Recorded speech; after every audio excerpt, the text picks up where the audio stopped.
Varicose veins కి సరైన చికిత్స కోసం సంప్రదించండి ఎవిస్ హాస్పిటల్. నమస్తే రమ్మగారు. నమస్తే చే ఏదైనా ఒక మంచి కథ చెప్తారు. చందమామ కథ చెప్తాము. ఒక ఊళ్ళో ఒక మంచి భూస్వామి ఒక ఆయన ఉన్నాడు. భార్య భర్త, వాళ్ళకు ఒక కుమారుడు ఉన్నాడు, రఘు వాడి పేరు. భూస్వామి మెల్లిగా కాస్త కాస్త కాలేసి కొంచెం పెంచుతూ భూమి బాగా పెంచాడు. బాగా పెంచుకున్నారు. ఆవిడ పాలు అమ్మేది, పెరుగు చేసి పెరుగు అమ్మేది, మజ్జిగ అమ్మేది, తర్వాత వెన్న నెయ్యి అమ్మేది. ఆవిడ జాగ్రత్త పర్రాలి. పొదపరు అవటంతో ఆ మగవాళ్ళ ఆస్తులు నిలుస్తాయి. ఆడవాళ్ళ పొదపరితనమే కదా మగవాళ్ళ ఆస్తి పెరగడానికి కారణం. అయితే ఆ ఊళ్ళోనట పేద పిల్ల ఒక పిల్ల ఉండేది, లక్ష్మి. దానికి ఒక నాయనమే ఉంది, అమ్మ నాన్న ఎవరు లేరు.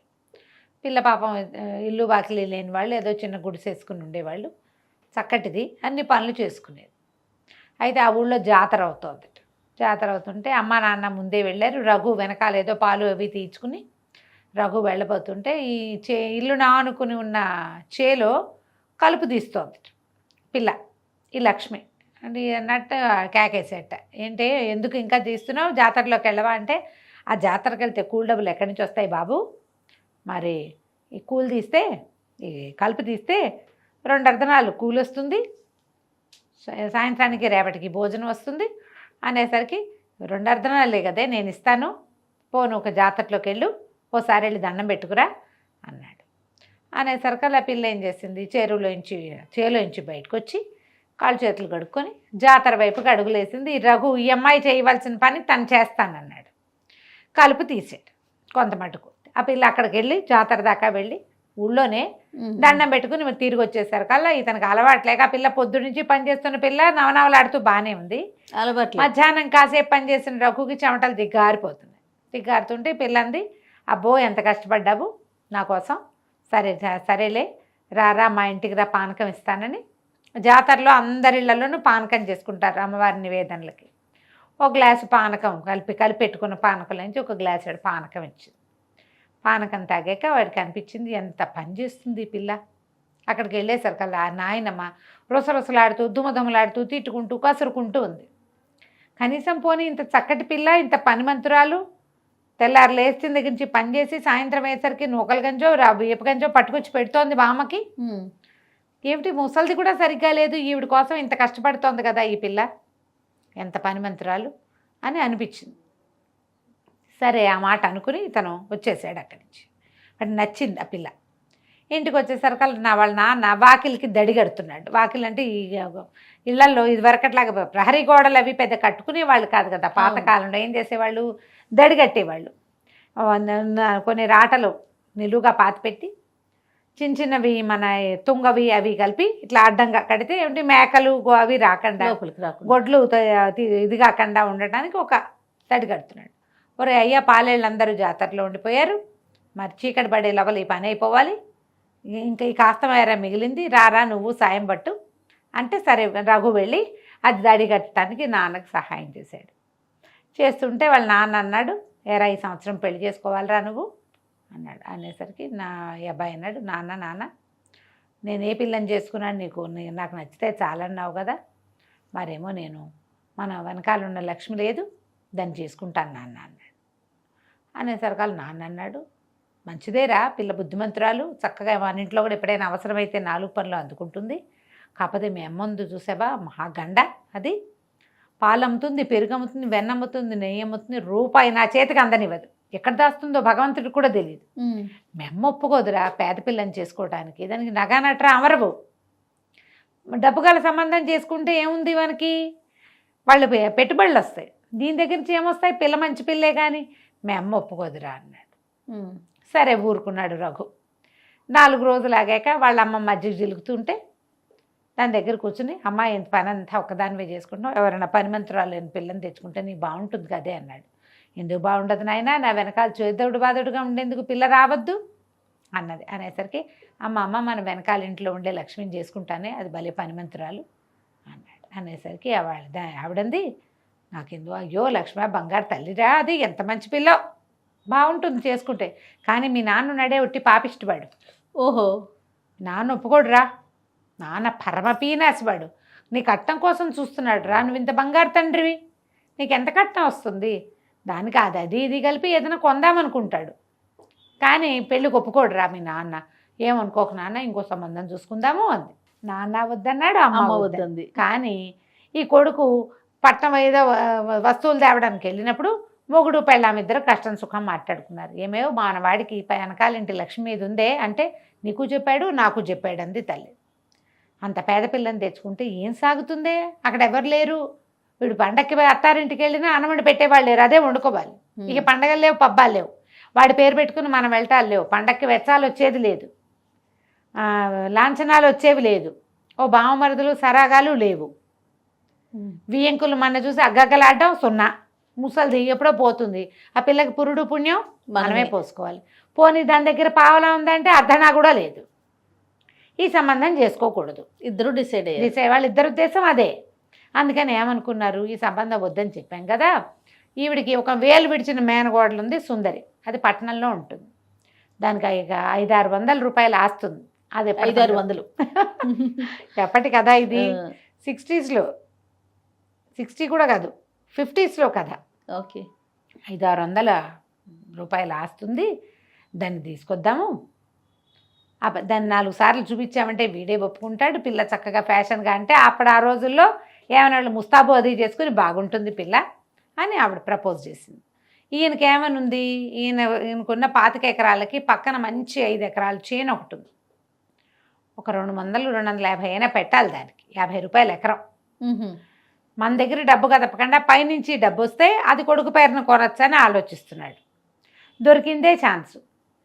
500-600 6 రూపాయలు ఆస్తుందంటే ఓ 250 రూపాయలు ఇవ్వకుండా ఎందుకుంటారు వాళ్ళు ముందు అని ఆలోచించి ఆ పిల్లని పిలుచుకొద్దాను. ఈయన నేనే సరుకులు తీసుకురావడానికి పట్టణం వెళ్తానని బండేసుకెళ్ళి వాళ్ళ ఇంటిపై రావే అమ్మాయి మా ఇంట్లో ఉందిగానే నా పిల్లని వెంబడి పెట్టుకొచ్చాడు. ఓయ్, పిల్ల మంచి ఫ్యాన్సీ పిల్ల, చక్కగా ముస్తాబు, అత్త ఆయన కసురుకునేది, ఏమిటి వెంటనే కాఫీ ఇవ్వవు, నిద్రలేవగానే కాఫీ ఇవ్వాలని తెలియదు చుట్టానికి అనేది. అక్కడి నుంచి పాలెళ్ళని వాళ్ళని, ఇదేంటి ఇలా ఉంది, శుభ్రంగా దుడమంటే ఇదేంటి ఇలా నుంచున్నావు, నీ బట్టలేంటి, నీ మొహం ఏంటి, నీ వాలకం ఏంటి, ఆ పంచేంటి, దానికి అంచేంటి అని తిట్టేది, అన్నిటికీ విసుక్కునేది. పాలేళ్ళు 2 కూర, పాలేళ్ళు కూర, మీ చుట్టాలమ్మ ఉండగా మేము పని చేయము పోవమా అని వెళ్ళిపోయారు. ఇక ఇల్లు ఎట్లా పడితే అట్లా ఉండేది. ఆ పిల్ల ఒక్క పని చేసేది కాదు, చేయించేది, అత్తగారిని అత్తయ్యని అన్నిటికీ కసురుకునేది. ఏదైనా వస్తువు అట్టించి ఇటు పెట్టమ్మా తీయమ్మా అంటే కింద పడేసేది. ఎన్ని పగలు కొట్టేదో. తన బట్టలు తను ఆరేసుకునేది కాదు, ఆరేసిన బట్టలు తీసేది కాదు, మడత పెట్టిస్తే లోపల పెట్టుకునేది కాదు. అవన్నీ ఎవరైనా చెయ్యాలి. వీళ్ళకి విసుగు పుట్టట మొదలుపెట్టి, ఏం పిల్ల ఇట్లా ఉంది, ఇల్లంతా ఆగంగా, దీని డబ్బులుంటే ఉండొచ్చు కాక, ఏం చేసినా దానికి నచ్చేది కాదు. అంతకుముందు వీళ్ళు పొట్లంగా ఓ పప్పు కూర చారు పెట్టుకునేవాళ్ళు, కూర చారు చేసుకునేవాళ్ళు. ఎప్పుడో పండక్కి పబ్బానికే వీళ్ళు పులుసు చేసుకునే అలవాటు. అది దానికి రోజు పులుసు కావాలి, 10 రకాల ముక్కలు కావాలి అందులోకి. ఆవిడ చక్కగా వెన్న వైనంగా కరపెట్టి కొడుకు ఇంత చిన్న వెన్న ముద్దుంచేది. ఇప్పుడు ఆ మాత్రం ముద్దుంచితే కానీ దీన్ని కుదరదు, ఇది ఒంటికి కూడా వెన్నే రాసుకుంటానంటుంది. ఓకే, వెన్న వ్యాపారం పోయింది కదా, వెన్న పోయింది, నెయ్యి పోయింది. పిల్లకి ఎంతసేపు పొద్దున్న గ్లాసుడు పాలు కావాలి, ఏదైనా పాలు గిన్నె అవి అప్పచెప్పామంటే పిల్లిగా పెట్టేసేది ఆ పాలన్నింటినీ. ఓహో, విసుగుపుట్టిపోయింది వీళ్ళకి. అయితే ఒకనాడు ఏమైంది, ఆయన ఒరే అదేదో చేలో పని చేయించాలంటే నాకు కుదరదు నాన్న, సుందరికి ఏవో కావాలట, అది పట్నం వెళ్ళి ఏమిటో తెమ్మంది అన్నాడు అని బండేసుకుని వెళ్ళిపోయాడు.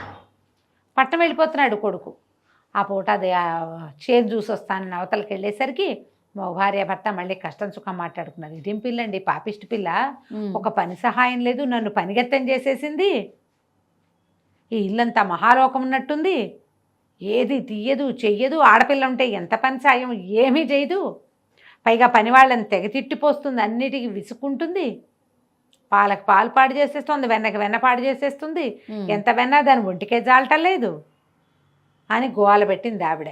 ఈయన అన్నాడు, నువ్వు అదేం చూసావు, వీడు దాని వెనకాల పడి తిరుగుతున్నాడు, అది పట్నం వెళ్ళమంటే పట్నము, బజారు వెళ్ళమంటే బజారు, పొలం తీసుకెళ్ళమంటే పొలం, ఎక్కడికంటే అక్కడికి. అది మొత్తం డబ్బంతా తగలబెట్టేలాగా దానికి ఇన్ని వస్తువులు వాంటింగో. మరి మన ఇంటికి వచ్చింది, అది చెప్తుంటే తేవద్దు, ఉప్మా కావాలంటుంది ఉన్నట్టుండి. ఉప్మా వీళ్ళ దగ్గర రవ్వ ఉండదు, కొట్టుకెళ్ళి తెప్పించాలి, వీళ్ళ దగ్గర అల్లం ఉండదు, కొట్టు నుంచి తెప్పించాలి, ఎంత నెయ్యి పోసినా చాలదు ఆ ఉప్మాలో, దిక్కుమాలి ఉప్మా. ఇప్పుడు కూడా ఉప్మాలో నెయ్యి పోస్తే కానీ బాగుండదు, ఏడ్చినట్టు ఉంటుంది సొదలాగా. దాంతో లబలబలాడిపోయారు. ఇప్పుడు దాని వెనకాల పడి తిరుగుతున్నాడే, రేపొద్దున దీన్ని చేసుకుంటే ఇప్పుడు అది దాని నుంచి మనకు 500 వచ్చేదానికంటే మనవాడు తగలబెట్టే ఆస్తి ఎక్కువగా కనపడుతోంది. ఈ పిల్ల మనకొద్దు, దీన్ని పంపించేద్దాం ఎట్లాగైనా అని చెప్పి ఏం చేశారు, సాయంకాలం మర్నాడు 2 పూటలాగి అమ్మాయి పట్టణం వెళ్తున్నాను, దాన్ని నిన్ను దింపుతాను అని చెప్పేసి పెట్టేబేడ సర్ది లాక్కొని ఒక కాటన్ చీర కొనిపెట్టి దానికి బండెక్కిచ్చేశారు.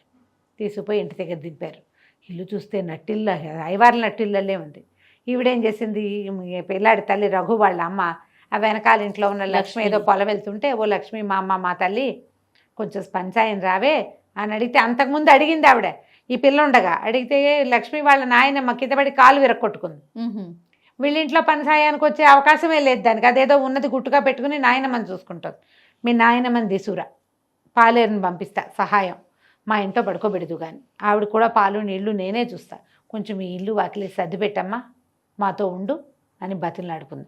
ఆ మొగుడు వచ్చేసరికి ఆయన శెట్టిగారు ఈ ఊరి నుంచి రైతు ఇంటికి వచ్చేసరికల్లా వాకిలి ఇల్లు శుభ్రంగా ఉన్నాయి. వాకిలంతా పాడైపోయింది. అత్తయ్య నా చక్కగా పేడబెట్టి అలుగుతోంది పిల్ల. గంట పోయేసరికల్లా వాకిట్లో ముగ్గేసేసింది. వాకిలి చక్కగా తీర్చిదిద్దినట్టుంది పండల్లే. 3-4 రోజుల్లో ఈ నానా సర్వనాశనంగా ఉన్న గదులు ఇల్లు అంతా సవరించి అన్ని చోట్ల పేడతో శుభ్రంగా అలికి ముగ్గులు పెట్టి చక్కగా చేసింది. వెన్న నలకంత వెన్న కూడా పోకుండా మజ్జిగ తిప్పేసేది. గిలకలాగా అన్ని పనులు సవరించడం వచ్చు దానికి. వారం తిరిగేసరికి ఇల్లు పూర్తిగా స్వాధీనంలోకి వచ్చేసింది. మళ్ళీ వెన్న నెయ్యి వ్యాపారం దారిలో పడింది. వీళ్ళకి కూడా స్థిమితం వచ్చింది. ఇంట్లో చీదరలేదు. అంతకుముందు ఆ పిల్ల అరుపులు కేకలు, ఈ పిల్ల పని చేస్తుంది కానీ నోరెత్తదు. వారం తిరిగాక ఈవిడే వాళ్ళ నాయనమ్మ దగ్గర కూర్చుని, ఎందుకమ్మా పిన్ని ఇట్టా బడి ఉండటం, పై వాళ్ళ ఇంట్లో ఉంటున్నానని నువ్వు బాధపడద్దు, మనం ఒకటి, లక్ష్మిని నా కొడుకు చేసుకుంటాను, నువ్వు అవునని చాలు పెద్దదాని మీద అవుననిపించేసుకుని కొడుకుని అడిగారు, ఏరా లక్ష్మి బంగారు తల్లి దాన్ని చేసుకుంటామని నేను ముందే చెప్పాను, మీరే వద్దన్నారు, ఆ సుందరిని తెచ్చారు, దాన్ని చచ్చాను దాంతో నేను అన్నాడు వాడు. ఆ అమ్మాయి పని చేయకపోతే ఒప్పుకోదు, అందుకని పని చేశాడు. ఆ అమ్మాయి అనుకుని వీళ్ళు పొలం పుట్ర రాకపోతే పీడా పోయి ఇల్లు బాకిలు శుభ్రంగా ఉంటే చాలు, కనీసం వేళకి తిండి పనిమంతతనం కావాలని అనుకుని ఆ లక్ష్మిని ఇచ్చి ఆ రఘుకి పెళ్లి చేసేసుకున్నారు. చాలామంది జయ మరి ఇటీవల కాలంలో ఎలా ఉందో తెలియదు కానీ మరి ఐడియాస్ పెద్ద పెద్ద సంబంధాలు కావాలి, ఆడపిల్లలు పైళ్ళ నుంచి తెచ్చుకోవాలనుకుంటారు. మన లెవెల్కి చూడరు, చూడకుండా హై లెవెల్ తెస్తే వాళ్ళకి పాపం వాళ్ళ జీవితం వేరు, వాళ్ళ లెవెల్ వేరే లేనప్పుడు వాళ్ళు వేరే దాంట్లో పనిచేస్తారు. తప్పు పట్టడానికి లేదు, వాళ్ళని అనడానికి కూడా వీలు లేదు, వాళ్ళ ఇష్టం వాళ్ళది కదా. అందుకని ఏంటి, నేల విడిచి సాము చేయకూడదు ఎప్పుడు కూడా. అంతే కదా. అవునండి. ఆలోచించండి, పెళ్లి సంబంధాలు చూసేటప్పుడు జాగ్రత్తగా మీ వాంటింగ్స్కి సరిపడా అవతల వాళ్ళు ఉన్నారా లేదా అనేది ఆలోచించండి. అమ్మాయి అబ్బాయే కాదు, వాళ్ళ పరిసరాలు పరిస్థితులు కూడా ఆలోచించాలి, అవి కూడా కావాలి. అయితే ఇదివరకట్లాగా తెలిసిన వాళ్ళ సంబంధాలు చెప్పడం ఈ రోజున లేదు కదా. మ్యాట్రిమోనియల్స్లో చూస్తాము, ఏదో 4-5 మ్యాచింగులు చూస్తాం. అసలు మ్యాచింగ్ ఏంటంటే కంపాటబిలిటీ. కంపాటబుల్ థింగ్స్ ఎప్పుడు వస్తాయి, ఒకే రకమైన వాతావరణంలో పెరిగితే కంపాటబిలిటీ ఉంటుంది అనుకుంటున్నాం. కనీసం అదే కొంచెం దాని గురించి కూడా ఆలోచించి చేసుకోండి పెళ్ళిళ్ళు. కంచికి మనం ఇంటికి. నమస్తే గారు. నమస్తే.